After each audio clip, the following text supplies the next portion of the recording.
আসসালামু আলাইকুম। টুকটাক রান্নাঘরে আপনাদের সকলকে স্বাগতম। ভর্তা লাভারদের জন্য নিয়ে আসলাম আর একটি নতুন ভর্তা রেসিপি। আজকে আমি বানাবো পটলের ভর্তা। এর জন্য 4-5টা পটল নিয়েছি। পটলগুলো ধুয়ে আমি কেটে নেব। পটলগুলো একটু ছোট ছোট করে কেটে নেব যাতে তাড়াতাড়ি সিদ্ধ হয়ে যায়। আর পটলগুলো কাটা হয়ে গেছে। এখন একটি কড়াইতে দিয়ে দেব পরিমাণ মতো তেল।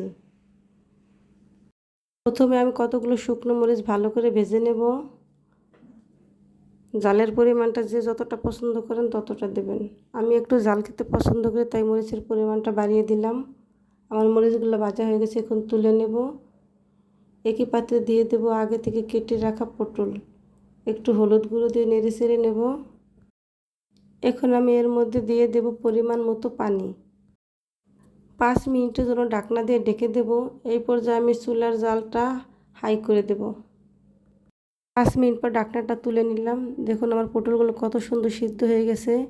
এখন একটি সরিষার তেল এড করে ভাজা ভাজা করে নেব। মনে রাখবেন পটলটা যত সুন্দরভাবে ভাজা করে নেবেন ভর্তাটাও তত মজা হবে। আমার পটলগুলো ভাজা হয়ে গেছে, এখন তুলে নেব।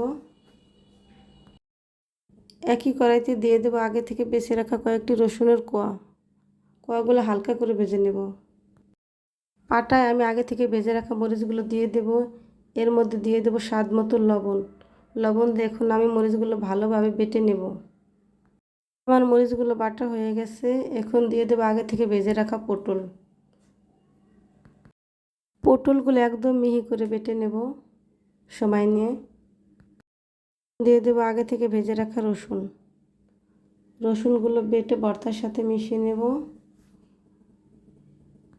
গরম ভাতের সাথে যদি এরকম একটা ঝাল ঝাল লোভনীয় ভর্তা থাকে নিমিষে 1 প্লেট ভাত শেষ হয়ে যাবে। ভর্তা তৈরি হয়ে গেছে, এখন মরিচ রসুনের সাথে পটল বাটাটা ভালোভাবে মিশিয়ে নেব। এই রকম করে পটলের ভর্তা বানাবেন, একবার বানিয়ে খেলে বারবার খেতে ইচ্ছে করবে। ভর্তাটা দেখতে কতটা লোভনীয় হয়েছে। আপনারা যারা এখনও পটলের ভর্তা খাননি তারা একবার হলো আমার এই রেসিপিটি ট্রাই করবেন।